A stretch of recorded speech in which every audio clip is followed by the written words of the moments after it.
அந்த பிலால் அங்கு தூங்கிக் கொண்டிருக்கிறார். தோழர்கள் அத்தனை பேர்களும் தூங்கிக் கொண்டிருக்கிறார்கள். சுபுஹ் நேரம் தவறிவிடுகின்றது.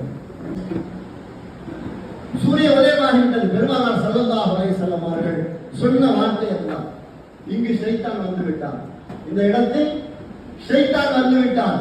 உடனே நாம் இந்த இடத்தில் இருந்து சப்புல சேர்த்து நிக்கிறது கூட இல்லை. அவங்களுக்கு தனியாக அந்த மூலையில ஒரு இடத்துல பெரியார் சொல்ல போட்டு வச்சிருக்கு. எல்லாருமே அங்கே போய் உட்காந்து சேர் போட்டோம். ஜமாத் இங்கே நடக்குது, சப்பு இங்கே இருக்குது. அவங்க எல்லாம் கிட்டத்தட்ட ஒரு 6 வருட இடைவெளி ஏற்படுத்தி இருக்கிறது. அதற்கு காரணம் இந்த கொரோனா போன்ற பிரச்சனைகள் மற்றும் பொருளாதார சூழ்நிலையை கொஞ்சம் பிற்படுத்தி செய்வாங்க என்று நினைத்து அதை காலதாமதம் செய்வோம். இப்பொழுது அதற்குண்டான சந்தர்ப்ப சூழ்நிலை கிடைத்து அப்படிங்கிறது தான் எங்களுடைய நோக்கம். அடுத்து நீங்களும் எல்லாருமே நிர்வாகத்தை பற்றி தெரிஞ்சிருக்கணும், இந்த சங்கம் இருக்கிறத பற்றி தெரியணும், உங்கள் பகுதியில் நடக்கக்கூடிய விஷயங்களை எல்லாத்தையும் தெரியப்படுத்தினா தான் வாய்ப்பு இருக்கிறவங்க எப்படி வந்து கலந்துக்கிடுவாங்க. இப்போ உதாரணத்துக்கு ஒரு விஷயத்தை நான் சொல்லணும். கடந்த வாரம் வியாழக்கிழமை பார்த்தீங்கன்னா நம்ம ஊர்வாசி வாவர்த்தார் குடும்பம், அவர் பேர் அண்ணாவின் தம்பின்னு அவருக்கு ஒரு பட்ட பேர் உண்டு. அவர் பேர் மீரான். முகப்பேர் கிழக்கு பகுதியில் அவங்களுக்கு வீடு. அவங்க அப்பாத்து ரொம்ப நீண்ட நாளாக சென்னையில் தான் இருக்காங்க. ஒரு 50 வருஷத்துக்கு மேலே சென்னையில் தான் இருக்கிறாங்க. அவங்க செக்ரட்டரியேட்டில் வேலை செஞ்சார் ஒரு ஆரம்பத்தில். எல்லாம் ஒத்துழைப்பு செய்தால் இன்னும் அதிகமான நபர்களை வர வைக்கலாம். எங்க பள்ளிக்கு எனக்கு அழைப்பு கொண்டு வந்தார். நான் வந்து 10 பத்திரிகை வாங்கிட்டேன் நானே. நீங்க அலைய வேண்டாம், இந்த 10 பத்திரிகைக்கு நானே பொறுப்படுத்தி நானே கொண்டு போய் கொடுத்துறேன். இந்த மாதிரி உங்க ஏரியாவுக்கு வரும்போது டிஆர் வெங்கட்ராமன் ஒருத்தர் நான் தெரியுமா, பழைய ஆளுகளுக்கு தெரியும், நம்ம தென்காசியுடைய எம்எல்ஏ, பக்க ஐயர், இப்ப பக்க ஆர்எஸ்எஸ். அந்த ஆள் இப்போ ஒரு புக் எழுதலாம், கேள்விப்பட்டேன் நான். தென்காசியினுடைய வரலாறு என்பதாக ஒரு புக் எழுதலாம். அந்த புக்குடைய தோணியிலே வருகின்றது, இஸ்லாமியர்கள் எல்லாம் இந்துக்களை அடிமணிய வைத்தார்கள், அவருடைய சொத்துக்களை சூறையாடினார்கள், கொள்ளையடித்தார்கள், அடித்து பிடிக்கிறார்கள் என்பதெல்லாம் அந்த வரலாற்றில் எழுதி கொண்டிருக்கிறார். பொய்யான தகவல். இப்ப இந்த நேரத்தில் தென்காசியுடைய வரலாறு இருக்கின்றதே யாராலும் மறக்க முடியாத, மாற்ற முடியாத வரலாறு. வணிகத்திலே கொடிகட்டி பறந்தியவர்கள் இஸ்லாமியர்கள் தான். அன்றைய காலகட்டத்தில் கடல் மூலமாக வந்து தூத்துக்குடிக்கு வந்து அங்கிருந்து தென்காசி வந்து வணிகம் செய்தவர்கள்.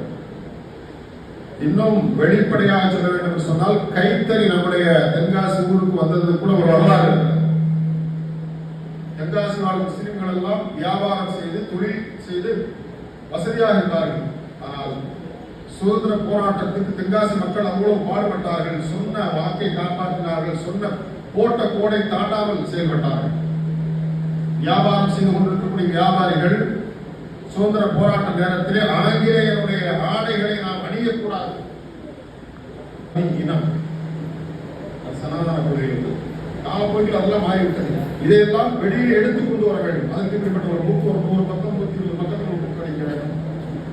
அது காலப்போக்கில் அந்த வரலாறு மறையாமல் இருக்கின்றவா இன்னைக்கு அவன் செய்ய ஆரம்பிச்சிட்டான். புக் எழுதி கொண்டிருக்கிறான், தவறானது தப்பானது எழுதி கொண்டிருக்கிறான், நம்மை பற்றி இழிவாக எழுதி கொண்டிருக்கிறான். இதற்கு நாம தான் ஓட்டு போட்டு ஜெயிக்க வச்சோம். அந்த முறை எம்எல்ஏ காங்கிரஸ் கட்சியிலாம் முஸ்லீம் கட்ட கூட்டாக இருந்துச்சு, ஓட்டு போட்டு ஜெயிக்க வச்சு போறோம். இன்னைக்கு நமக்கு எதிராகவே புக் எழுதி கொண்டிருக்கிறோம்.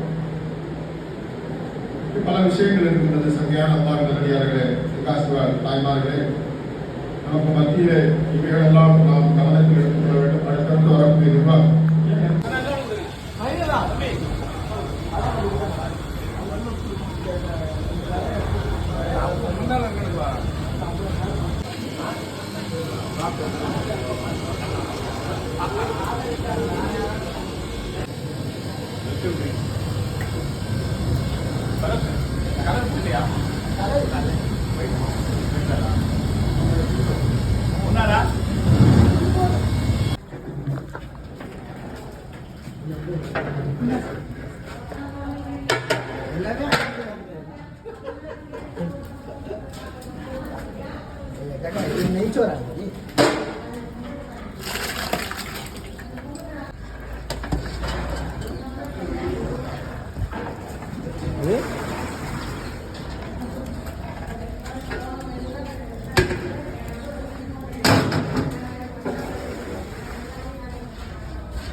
சைஸ் தெரிய மாட்டேங்குது. அதுதான் பார்க்குறேன். தெரிஞ்ச படம்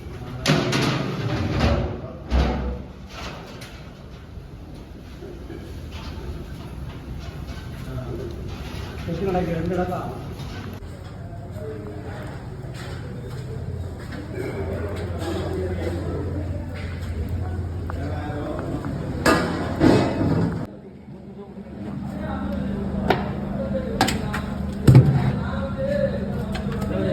வேணாம் விட